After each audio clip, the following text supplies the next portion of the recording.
Hi, everyone. Just giving people a couple of minutes to come in.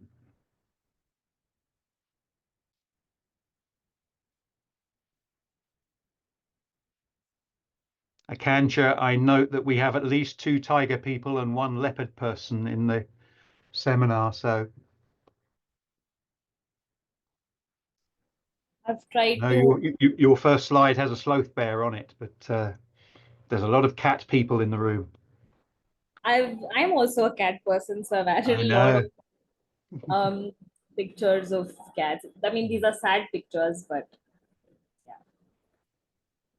Esther, Joe, Becky, it's lovely to see you. Probably more cat people whose names I don't recognize, but right. Shall we make a start? And if other people want to come in, they can come in. Everybody, it is lovely to see you. I can't see most of you, but it's lovely to see your names on the screen anyway. Welcome to the first webinar from Conservation Optimism for this year. I'm going to spend 2 minutes maximum introducing you to Conservation Optimism for anybody who doesn't know who we are. Then Rashu is going to introduce the webinar and introduce our speaker today, and then it's over to Akansha for the substance of today.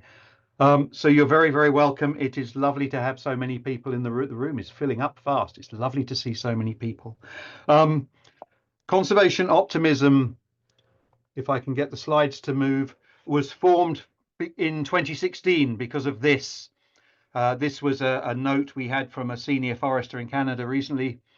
Said some of the most common challenges they're facing are conservation burnout, psychological safety, eco-anxiety, eco-grief, amongst both established and early career professionals. Conservation Optimism was formed in 2016 to try and tackle this problem. Conservation is seen very much as a crisis mission, and indeed the crises we're facing are huge and difficult, otherwise we'd have fixed them by now. Having said that, we are getting much, much better at the fixing. A lot of conservation stuff we're doing these days is working very well. And amongst the language of crisis and emergency, which is still very important to keep everybody moving, it's also very important to remind ourselves that a lot of what we're doing is actually working, partly to look after the mental health and well-being and resilience of so many wonderful conservationists around the world, but also because despair and anxiety hold us back. They disable us. They make us vulnerable. They rob us of some of our action and our agency. So conservation optimism is not just about supporting people around the world, but also enabling and empowering them. And this is what we do. We support, but we also empower and enable conservationists around the world. We share hope every week on social media and through blogs and through lots of other things at a big summit last year. And we build capacity and community, and that's particularly where this webinar comes in. We have, this was the summit last year was subtitled Empowering, Enabling and Embracing, and that's what we do. Today is particularly about the empowering and the enabling. We have a brilliant network of conservation organizations around the world, as well as many individual members. And one of the main things this network does is these webinars where we share skills, we share lessons learned, we share experience to help support each other. And that's what we're looking forward to today. If you're not a member of Conservation Optimism, sign up as an individual, join us as an organization, join the Conservation Now network. We'd love to hear more from you, and we'd love you to be sharing your skills and experience as well. But in the meantime, Rashu, over to you. Thanks, Sun. Welcome again, everyone. Before we begin, I would like to quickly introduce myself. And while I do that, please feel free to introduce yourself in the chat box with your name, affiliation if possible, and where you are joining us from. I am Resu Basyal, Community Manager within the community team of Conservation Optimism. Along with Joan and I, Holly is also joining from our team. I I can't see, but I think Terita is also here. I am very excited about the webinar today, as this is our very first webinar for this year. Today's webinar is entitled Linear Intrusions and Importance of Cross-Stakeholders Decision Making. We have our webinar host, Akansha Tiwari. Akansha is a conservationist and wildlife filmmaker. She works on films and impact campaigns that involve community and vulnerable stakeholders. She works towards sustainability and inclusivity, especially in spaces like activism. She is currently working on stories of marine wildlife, social work, and big cats. While I'm very excited to hear more about India's forests and all that passes through them, I have a quick note on housekeeping. The webinar is being recorded. Please keep yourself muted and turn your video off during the session. We will have a Q&A session afterward, so get ready with lots of questions to make this a truly engaging experience for all of us. All right, without further ado, I would like to hand over this platform to Akansha.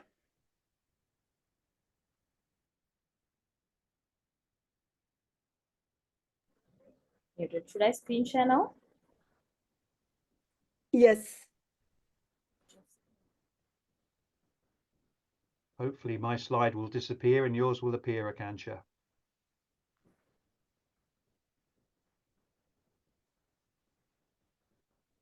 Visible. It should be. Is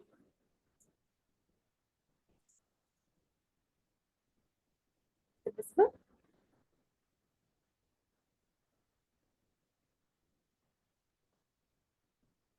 Yes, we can see it, Akansha.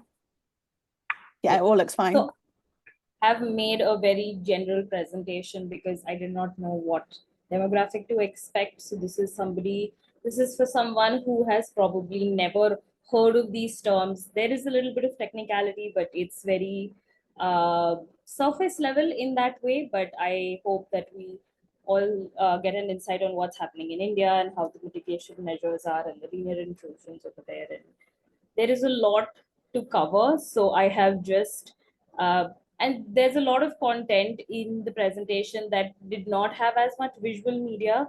So I would suggest if you just probably hear what I'm saying, and we can go about with that, because there's a lot, I mean, there was not much visual aid to add with, stakeholders and kinds of stakeholders and all of that. So I just wanted to mention that before we begin. It feels a little text heavy, but if possible, please pay attention to what I'm saying instead. Okay, so I am actually currently working on a project called Past Crossing Forest, which is a film project, and it is through that project that I am doing impact campaign. The webinar is a part of that impact campaign, and we are talking about the highways that pass through forest areas and protected areas, and the different stakeholders that are working towards mitigation measures and just what is happening with the general landscape.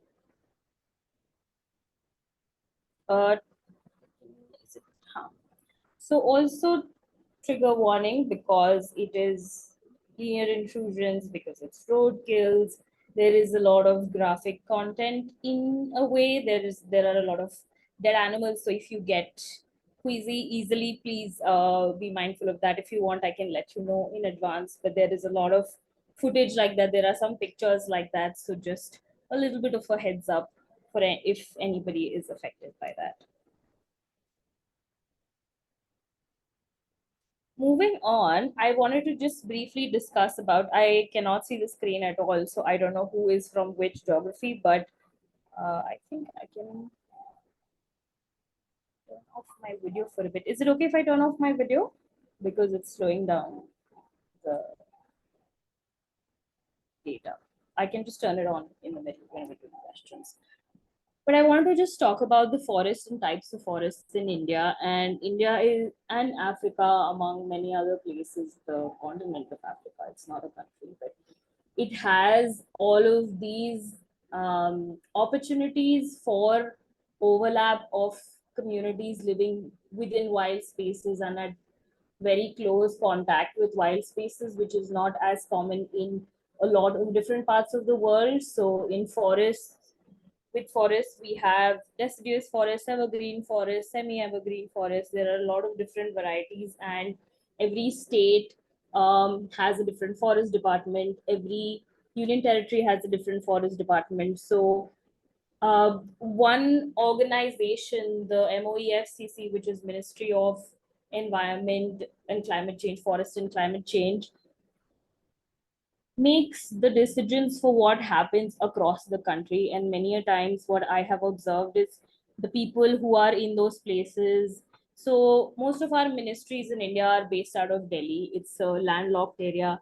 It doesn't have as much forest cover. It doesn't have any ocean access. It's not as wild as you would expect it. So one of the problems that we have seen that stakeholders face is that the people who make these decisions in these areas are either not educated on how the different landscapes work, because with so many states and with so much diversity, it's not possible to have the same rule applying everywhere. So if you can just see this map, there is so much variety in the color codes. There is so much difference, and like it's not even uniform in the sense that if it's orange, then one section is orange. If it's blue, then only one section is blue. It's across the whole subcontinent. So the reason I wanted to include that is just to highlight the diversity even in one single country, and the diversity that happens with types of forest, and the need for mitigation measures, and the kind of variety in stakeholders to expect even in such a small geography. The animals are different, the stakeholders are different, the mitigation measures required are different, the cultural practices are different, the languages spoken are different, the financial access or the type of backgrounds people have, or how much money the stakeholders have, that is also very different. The level of education is different, so their interaction with how they treat wildlife and how they behave when there is a conflict situation also varies because of that. So this is a very general map that I wanted to include and show everybody here, because uh, there are a lot of subsections. And even with, if we look at, I don't know if you can see my cursor, but if we just look at this geography right here, towards the east, there is a yellow and there are two green, there are actually three green patches in that same area. And there is no like if you look at what happens with weather conditions and geography, there is still bifurcation and difference even in a similar geography with dry deciduous and moist deciduous forests. So there is a lot of diversity, and a lot of times we do not factor in these things, especially when we're working with stakeholders. I hope I am audible. I also wanted to talk about linear intrusions, because that is the project we are working on, and that is something that we right now, because it overlaps with development, we sometimes ignore and probably take for granted. And the linear intrusions that pass through forests and cut through forest and wild areas right now are roads, railways, power lines, and pipelines. I haven't done as much work with pipelines, so I will try my best to speak about roads, railways, and power lines. Right now, these are also the main ones in India that cause a lot of animal mortality. So I just wanted to cover these. I don't know if we'll get enough time, but I will try my best to kind of include and speak about whatever is possible. So the topic of this session is stakeholders and giving importance to which stakeholder is important and which stakeholder needs access, and overall how we should be very inclusive, how we should be mindful and representative of whoever is a part of that conservation issue.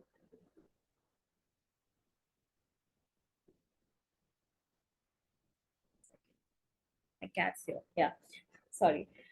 So the reason I wanted to do this webinar was because most times when I began working in this conservation space, or when I began working on conservation films or wildlife films, I came from a very film, scientific, very animal oriented background. So it was very difficult for me. I was working on this topic of ghost gear, which is discarded fishing nets, and I was working with stakeholders like the fishing community. And it was very difficult for me to empathize with them at first because I did not have access to this whole group and whole community at all. And I was somebody who really loves marine life, wildlife, and I had that sort of tunnel vision where I was very focused on looking at only one part and only one stakeholder, which is, the marine life or the wildlife, or looking at researchers and scientists more than I would look at somebody who's from the fishing community, or someone who's impacted far more than I am probably, with that conservation issue. So since then, because of that project, I understood that the stakeholders, the vulnerable stakeholders, which we will discuss later, are the ones who have the most amount of access to these ecologies, to these ecosystems, to these animals, to this wildlife that we talk about and make decisions about. So taking care of them, making them happy and accommodating them is extremely important.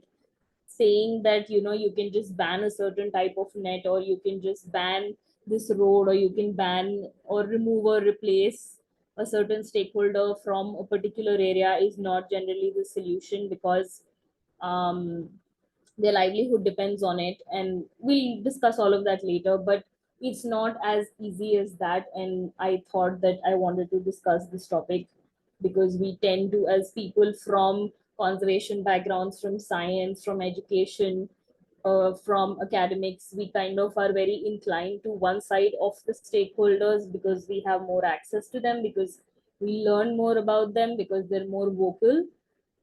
So there is always, in most cases, not always, there is a huge divide between the benefits that one stakeholder or one part of the stakeholders gets based on decisions that are made with that conservation issue, compared to maybe the vulnerable or primary stakeholders. So this is my definition of what I call a stakeholder, and this is going to kind of build into the topics we will discuss later. I'm just going to read it out loud. A stakeholder is someone who is directly or indirectly affected and impacted by changes to ecosystem or regulations related to the ecosystem on which they may or may not be dependent for livelihood, income, safety, resources, and the continuation of their existence.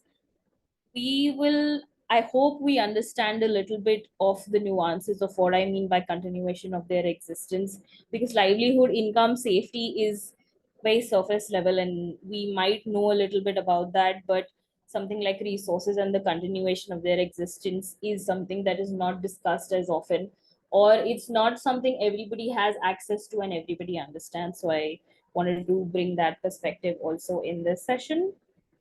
I cannot see the chat, so if anybody has, I can see the chat. Hold on, let me just go through.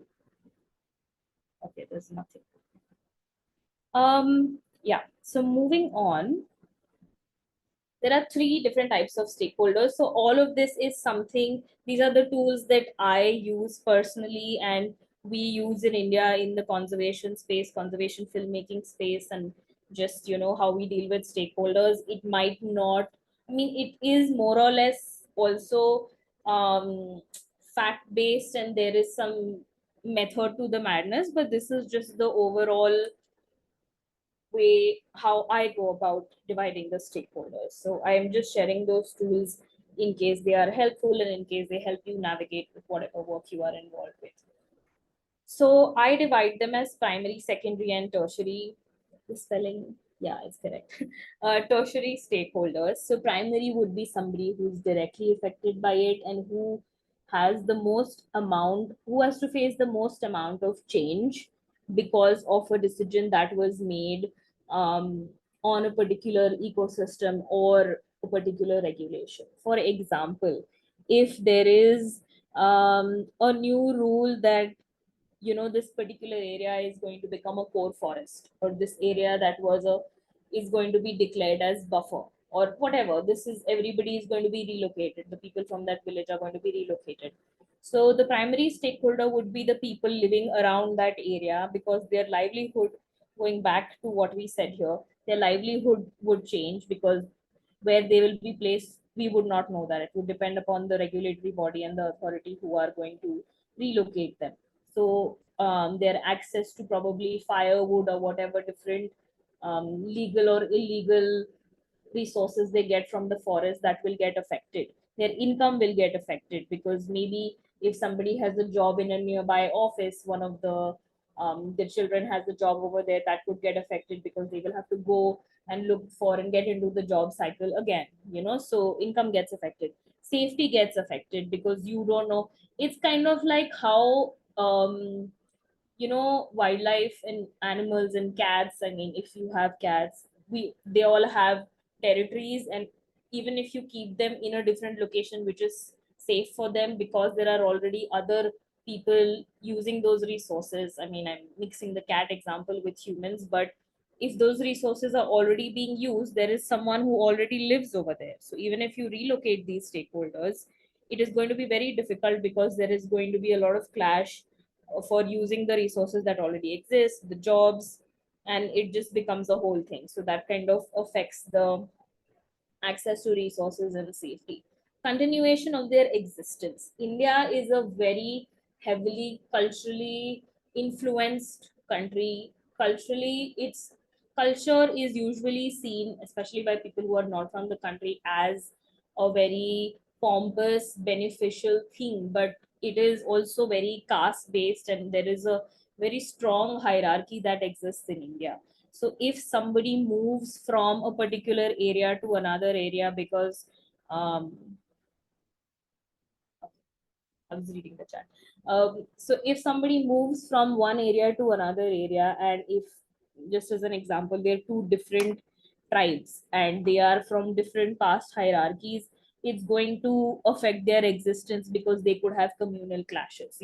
It's not as simple as just looking at them as stakeholders, because there is a whole gender bias that comes in place. It depends on the geography you are in. There is caste hierarchy, there is in caste hierarchy, there is also, if you are a majority or if you are a minority, if you are like probably a Christian or a Muslim or whatever is a minority in that region, so it affects you a lot more. And it's something as simple as we would just put them in one big bucket of these are people who live in the outskirts of this protected area, or this area which is now going to be a protected area, and we just kind of look at them as one stakeholder and one entity. But in places, and a lot of places which have all of these different tribes, communities, of bifurcation, it becomes a lot more problematic in that sense, or these things are not really accommodated to the extent that they should, because again, the decisions are made by people who probably haven't even ever been in that forest. It's actually that bad that there is this rule, I think, that you cannot be from that. The bureaucrats are not from those regions, they are usually transferred from another state. So there is this huge disconnect, and by the time they are able to have that bond and understand the whole ecosystem, they're usually transferred. So they make these decisions and they just leave, and then there is on ground conflict that the primary stakeholders have to face.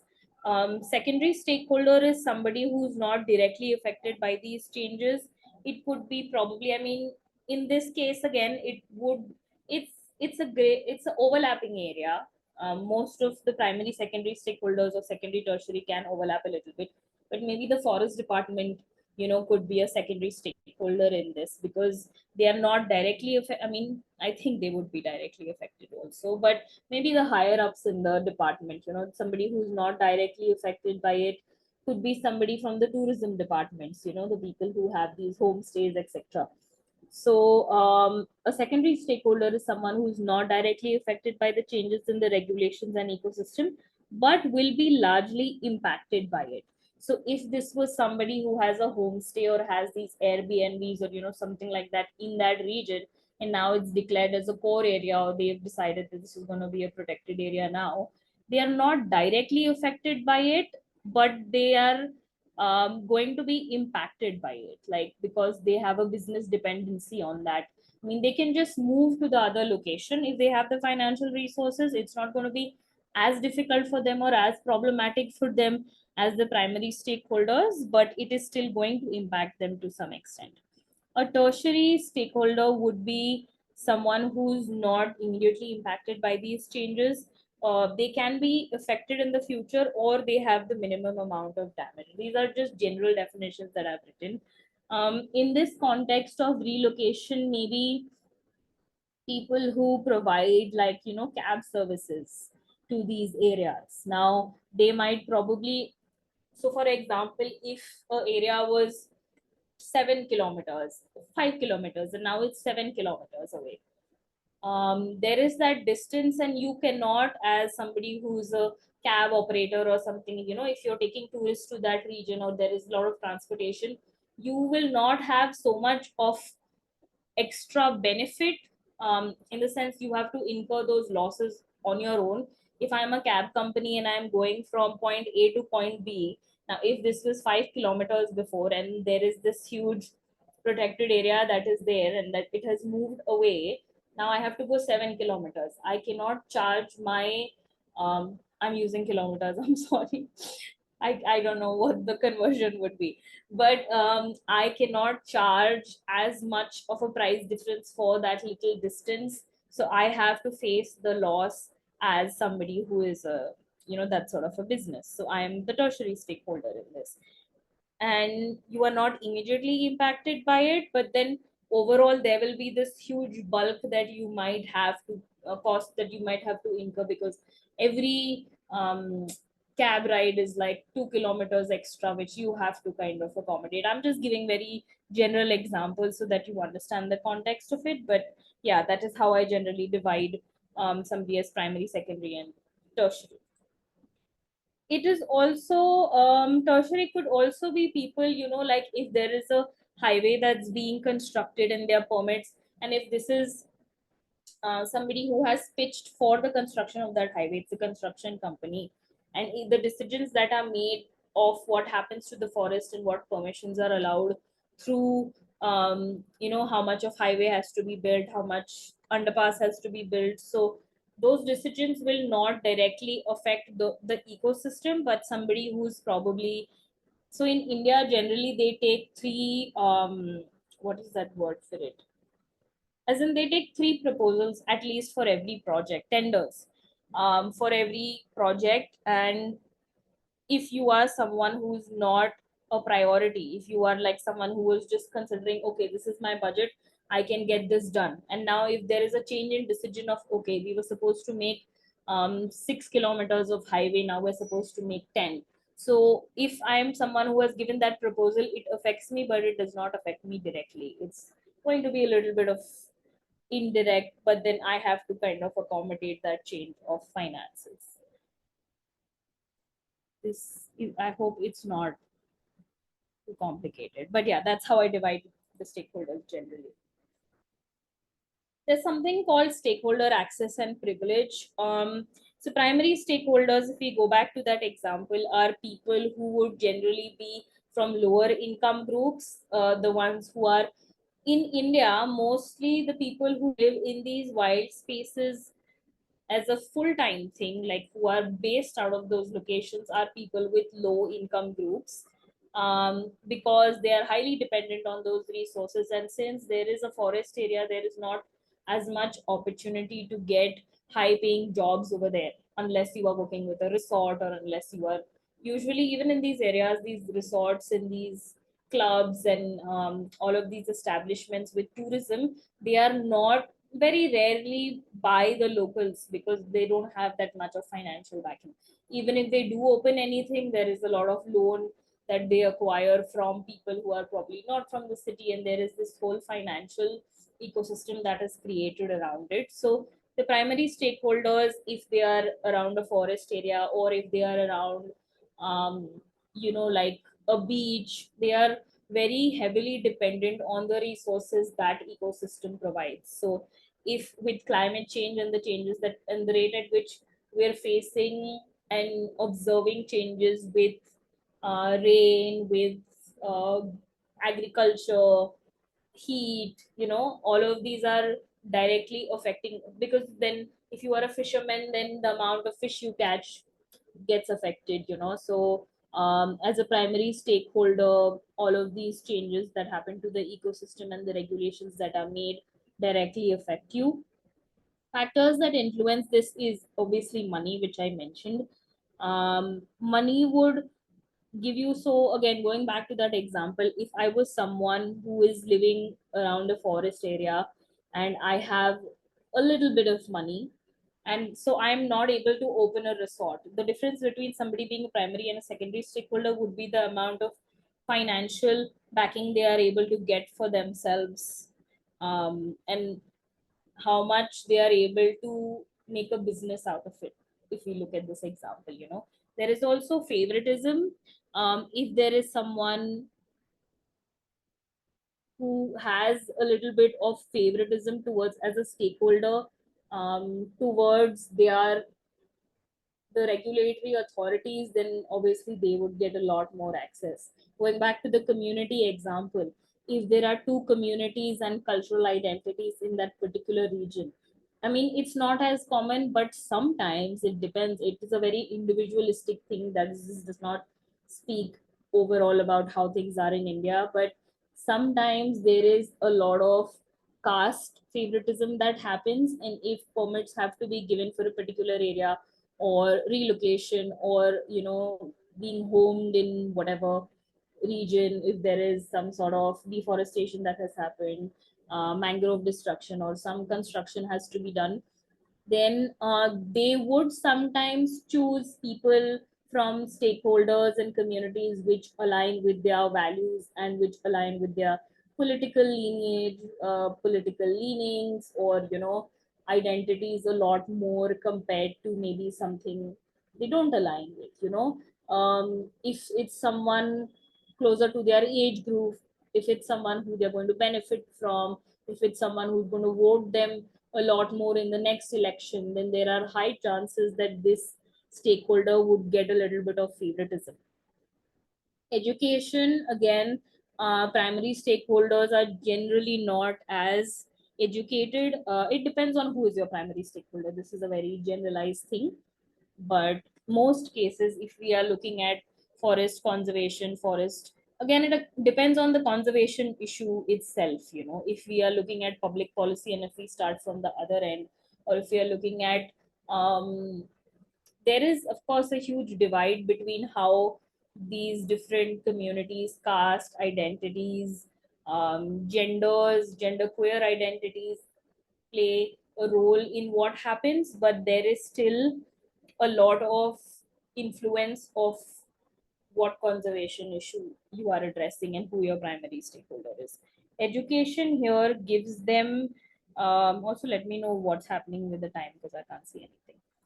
Education gives people a lot of, okay, we have some time. Education gives people a lot of awareness of their rights, of what they're supposed to do, what they can ask for, or what is not allowed, what is allowed. And in most cases there is a conscious intention of tertiary and secondary stakeholders. If there is a huge thing to benefit from, that they make sure that the primary stakeholders do not know their rights. So there is that factor influencing it. There is community, like I mentioned, there is favoritism in community. There is, community can be a positive thing and a negative thing based on what you are looking at. Then also access to decision making authorities. If some decisions are made by bureaucrats, some are made by these politicians. So if I have access to somebody who is in the Congress, if I have access to someone who's a MLA, which is a member of a legislative assembly, that's the government representative who kind of can influence these decisions in India.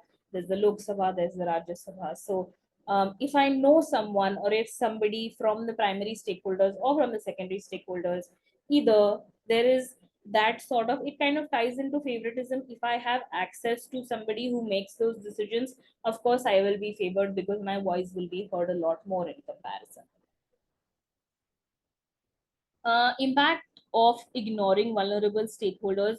I'm going to just rush through these because there's a lot to cover and we have like half an hour. But so there are uneven consequences on the most vulnerable stakeholder, putting their livelihood, safety, or existence at risk. Somebody sits in their offices in these landlocked cities and makes decisions. Okay, we are going to ban this fishing net from tomorrow. And then what does the fisherman do who has fishing nets are not cheap for starters, and it's easily I don't know what currency but it's like 60-70,000 Indian rupees easily. So it's not an the vulnerable primary stakeholder would be the really small scale fishermen with these small boats who go fishing every day. So now what are they supposed to do? If you just ban this net, of course it has some reasoning and there's a larger implication, but there needs to be this whole phase out that is done, and the decision making authorities should definitely support and aid these vulnerable stakeholders with that transition. Most times we have seen that there is just bans that are put into place and the vulnerable stakeholders are left to fend for themselves and figure out what to do. So it directly affects the non-human stakeholders, since the primary or vulnerable stakeholders have the highest access to them. Now, if I tell somebody this is a protected area all of a sudden, and if a farmer had a land over there and now that land is cut into half and they've put a wall and they've said, no, this is a protected area from now, who is the farmer going to get mad at? The tigers, the wildlife. There is not, when you are in those emotional spaces, there is, of course, they are going to be upset with the government. There are going to be protests. There is going to be this whole resistance from the community, but there is also going to be an indirect effect and influence of how they look at these wildlife, the tigers, the deers, the elephants that are, now the elephant doesn't know that this is not a farm anymore, or they don't have that understanding. So then all of a sudden there is this animosity that is created, and then there is a mistrust among each other also, because if there is favoritism again where those walls are built, maybe somebody got a lot more area in their farm and they can still continue farming. Maybe somebody's farm got cut into half. Maybe somebody is not able to get their farm at all, So there is that sort of hatred and mistrust they have among each other in the same community. And there is a general anger that they are able to express only towards the animals, because somebody has made that decision, they've signed those papers and they've gone away. But then who are they facing every day? They are seeing the tiger. That is why if you look at the news, if you just do your research, the number of direct conflict attacks that are happening on tigers in India has increased quite a bit. People are just actually hitting them with stones and sticks because they are so frustrated, and the rate of unemployment is a little high right now. I do not want to go into the details of all of that, but there is no money, there is nothing, there is no support from these regulatory bodies. They just make those decisions sometimes. Even if the decision is researched, even if there is scientific and factual backing to it, there are a lot of factors that are not calculated, because it depends on whoever made that decision. If it was accurately documented, there is so much of gray area in that sometimes people just write wrong figures. If the person, we'll come to that later, but if somebody needs land acquisition and if that there is a favoritism that happens over there, people can just lie. There is no way to verify that the statistics that are being used are not fabricated or not manipulated. So there is also this whole angle of the vulnerable stakeholder feeling unheard. Now, if the decision has been made that this area is going to be a protected area, nobody even asked those farmers. They are not included in the decision making. And this, if you look at land again, looking at this example, it's probably because they are not from financially well-to-do families. It's inherited land, so it's probably land that they got gifted. It's probably from their great grandfathers. So there is also that emotional attachment that is there. That land was something they grew up on. There are a lot of different things like that, so they feel unheard, and then they feel like, who is this person making decisions for where I stay and what to do on my behalf? And then that anger comes out on our non-human stakeholders in most cases. Non-human stakeholder would be our wildlife, would be the ecosystems that we look at. I think this is Orbit. I'm not sure. It's one of the parks in North India. But yeah, so these are the non-human stakeholders. When we look at non-human stakeholders, we always probably think of only the enigmatic species, keystone species, and we might not pay as much attention, which is also something I was worried about when I put this tiger picture. I was like, okay, tiger people, big cat people always just have so much of reverence and preference towards them. But there are so many different animals, smaller animals that are affected by these things. We will discuss that quickly in a bit. But the non-human stakeholder is also the forest. It doesn't only have to be an animal. It can be a bigger entity also. I don't know if you all have heard, I mean, I'm sure based on the backgrounds you all have, there is a lot of places, countries are giving personhood to forests or mountains just so that they have more rights, which is, I don't know how to feel about that, but yeah. um Identifying stakeholders. So if we can quickly, just how much time can we do this? I don't know, do we have enough time to do this? Can somebody tell me? Yeah, we can try to do it quickly. Yeah, so I have just made Another a list 5 of, minutes. so okay, that's good. I've made a list of stakeholders, the names at the bottom. And if we are looking at the conservation issue of highways passing through a popular national park, I just want to probably, if we don't have enough time, you can probably put it in the chat or whatever is comfortable. We can divide these stakeholders into who you think is the primary, secondary, and tertiary. This is kind of what I'm looking at, and we can just very quickly discuss that. I'm going to leave this slide on for 2 minutes if we want to do that. And I can have a water break till then.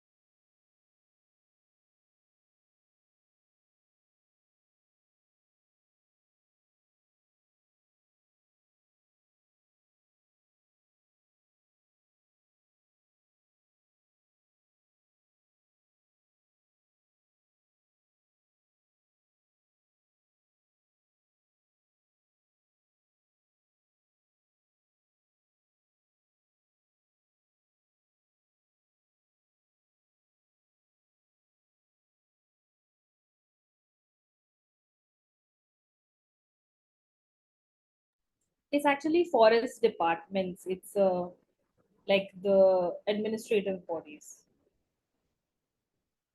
But yeah, forests would be primary.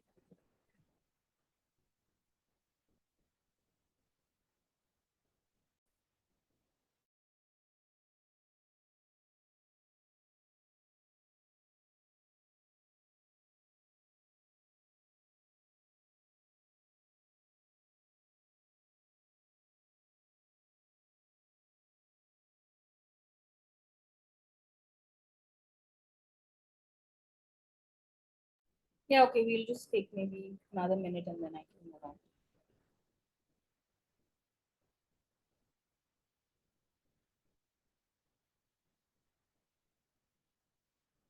Okay. I think people living in the buffers would be primary stakeholders, because whatever happens to the decision, whatever happens in the forest, they are directly affected by it. Police officers is tertiary, yes. Construction review is tertiary. Tiger is primary, yes. I think there is a general idea, so I'm going to move on because we don't have a lot of time. But you're welcome to just probably take a picture of this and continue this exercise. If we have enough time, we'll come back to it.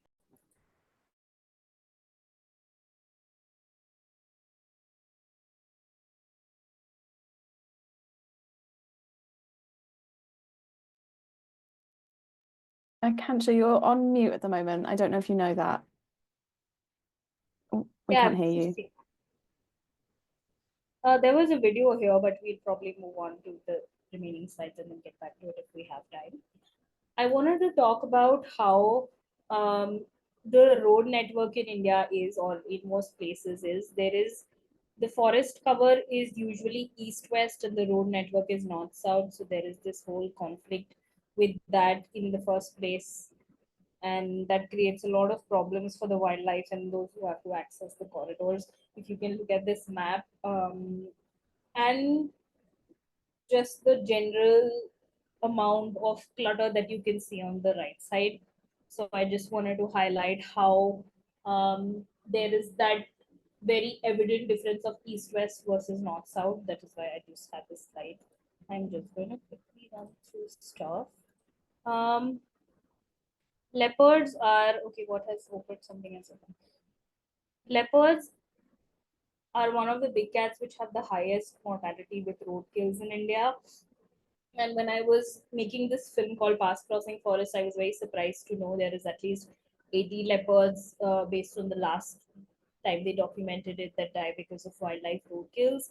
And leopard is such an enigmatic species, and it is so elusive, and it is not like a rat, or it's not a porcupine, or it's not a small deer that you can ignore it. It's a very big animal. It's a huge cat, but then if their mortality is also so high, which is obviously because of their access to humans and how close they live to us, because as we all know, leopards love, there is not enough cattle sometimes because of how much we're moving into these forest areas, and they prefer having domesticated dogs. That is why they've kind of moved closer to human settlements, and then they are suffering the consequences of that.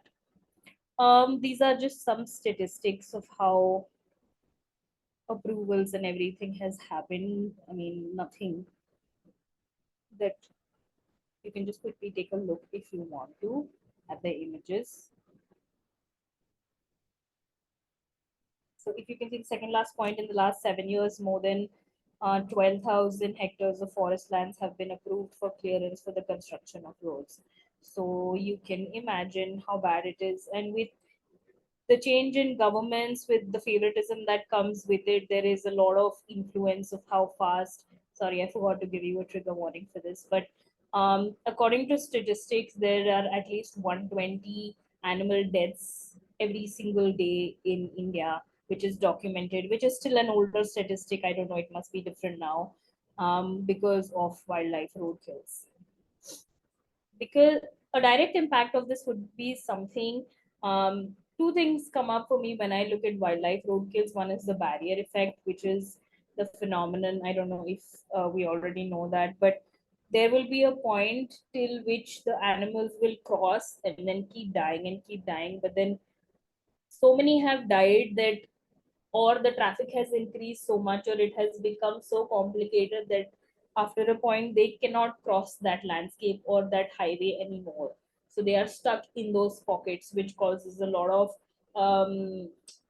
there is erosion that happens. They are stuck with, genetic diversity does not happen, they cannot mate. If the water pool is in one part and they are in another part, then there is dehydration, they cannot migrate. So the barrier effect, you can probably read up on that since we don't have enough time, but the impact of these linear intrusions is that there are these pockets that are created and the problems that come up because of that. Another thing is that one rule cannot be applicable for all animals. If we make underpasses or if we make overpasses, the forest department tries to keep it as inclusive and as general as possible, but then you are not looking at snakes, you are not looking at amphibians. You have to make these structures looking at, we usually make decisions based on these keystone species and the bigger animals. What happens to the smaller animals? Then they are also stuck in these pockets. So we need to accommodate that. Possible solutions: underpasses, overpasses, bypass road, speed limit monitoring in wildlife areas, and strict fines, proper reporting and documentation system, accessible wet services, and rapid response for roadkills. So this is just something that I had kind of written down. We don't have enough time again, so I'm just gonna. It is self-explanatory, so I'm not going to spend a lot of time in this. If we look at the statistics, sorry for this picture, but it is elephants have the highest mortality with railway, because of railway collisions in India. And there is cattle, there are big cats, there are elephants. Elephant is pretty bad. I think there are easily 60, 70 deaths on an average every year. So then there is power lines. The Great Indian Bustard is a protected species, and it is its population is highly impacted by power lines because of how low they fly and how much of it affects their flight paths, and there is an increase in mortality rate because of that. You can look at the statistics on the right side. Around 1,300 wild animals have been electrocuted across India. This WPSI is the organization which calculates all of this data. So if you need information on that, you can probably look at them. One of the mitigation measures for power lines is that they've started putting those wires underground now, but that is a huge change which will take some time and a lot of financial assistance. So then it doesn't happen in all places, and then till then the people living in those areas and wildlife living in those areas are directly affected. How can we help? We can help create awareness. We can conduct webinars. We can attend webinars. We can talk about this issue more. What is in the chat? Let me just see.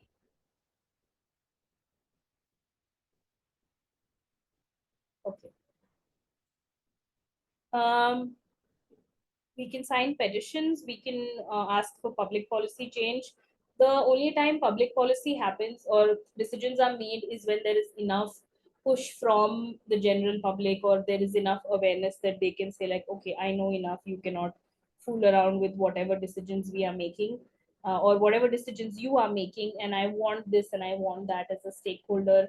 So the best thing you can do is you can push for a larger audience to have awareness about these issues, so you can raise your voice. Demanding accountability and change, filing PILs, filing all these petitions, asking for accountability, knowing enough about it so you have such robust facts that you can hold people accountable. Slowing down for wildlife, something as simple as that, being mindful when you drive, just taking care of these little things. Yeah, providing medical aid, learning basic first aid, and reporting to the department, and just creating this awareness around normalization of reporting animal deaths also. Because once we see an animal that is injured, we assume, okay, it's probably, what are we even going to do about it? So it's not a decision that somebody who is not a vet should make. That is, you can figure out. There is always still scope for them surviving, if they make it in time, and there are all of these different factors, and they could survive. So just inform the department what happens with it. If you can assist it, that's great. If you can't, but just normalize this for yourself and everybody. That you look at that, you look at road kills, you look at these conservation issues, and you think that, okay, I want to do something about it. Current mitigation measures we've done. What slows things down, this is something important that I quickly wanted to cover, is that there is interference in effective mitigation measures. There is interference from these different stakeholders because of issues that we mentioned. It could be sacred land, it could be religious land, it could be religious trees, which is a good thing. I mean, if it stops any sort of, it could be an old tree. There could be many different factors that influence and interfere. Interference could go either way. It could be positive, it could be negative. Pseudo stakeholders, rich millionaires, billionaires have started taking over these spaces for their personal gains, and they have started getting access to government entities and getting access to government bodies. Yeah, I will. Getting access to these spaces, and that is a pseudo stakeholder in my opinion. So they slow things down with permissions, and they slow things down overall. Regulatory bodies and their understanding, as well as biases, and then external influence. We discussed this. There's an assumption about vulnerable stakeholders because they are not from educated backgrounds, that they're not as outspoken. People assume that they probably don't know English, they don't know languages, they are not opinionated enough, they don't know what is good for themselves, so they are not included in all these decision making places. So there is a very biased assumption about them. there are mitigation measures. And so there is this highway called Samruddhi Highway where they've got, I think, 8,000 hectares of land, and their mitigate one of their mitigation measures was that they will plant trees around it. So mitigation versus actual impact. It is a good mitigation measure on paper, but then who actually benefits from them? The trees that we cut down versus these little trees that are planted, when are they even going to be of any use? Yeah, that is it. Do we have 1 minute where I can just show that one of the videos, or we don't?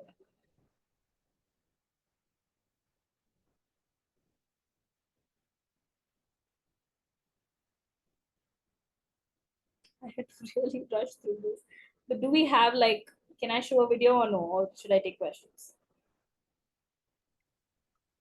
From me, I think we should probably move to questions. We've got about All right. 2 minutes That's left, okay. and there are a couple of great. I don't want to tread on Rashu, so Rashu, shall I just do a quick a quick merge of the two questions that are in the chat? But Andres is asking, given the current political framework in India, do you see things moving towards more inclusive and equitable approaches to decision making, or do you anticipate a shift towards greater hierarchy, central control at the expense of the democratic inclusion? And Tarita kind of touches on that as well, with just how widely accepted are these ideas becoming? Where do you see the trend? Are these being more accepted? Is there greater inclusion, or is it moving towards the more centralized, more top-down approaches? There is an attempt to have centralization, but because of the diversity in a place like India, it's not possible. Because, for example, states like Kerala, which are very high in literacy, versus maybe the northern states, there is a huge gap between understanding and just blind faith to regulatory bodies, you know. So there is an attempt to make it hierarchy, based on hierarchy, but it's not always possible. Maybe they might be able to do it with the forest areas in the northern part of the country, but it's not like a general thing. But looking at what is happening right now, we are kind of moving towards that sort of controlled place, controlled ecosystem of how things are. And you know, they're changing the rules to accommodate things so they can get these permissions faster. Since the last government has come into power, there has the land acquisition of protected areas has fast tracked quite a bit, you know, for example. So maybe that answers Thank you it. so much. It's 1 o'clock, so I'm going to wrap up. I'm just going to. We did a podcast last week. Somebody asked us what makes a really successful conservation project, and local ownership, local leadership, and wide inclusion of stakeholders were the top two on the list. So thank you so much for a brilliant presentation, just reminding us how important and how complicated it is to get this inclusion right, and how broad and inclusive it needs to be. For everybody else, Conservation Optimism will be at the student conference, conservation conference at Cambridge in a couple of weeks. We'll be at the zoo conference for research in Hodenhagen in Germany again in a couple of weeks. And if you're not anywhere near those two, we'll be back online for another brilliant webinar as quickly as we can get one of our partners to deliver one, certainly in the next couple of months. Akansha, that was brilliant. Thank you so much for talking to us all. We really appreciated that. And to everybody else, thank you very much for coming. Stay with us, join up if you haven't already, and we'll see you again soon. Thank you so much, everybody.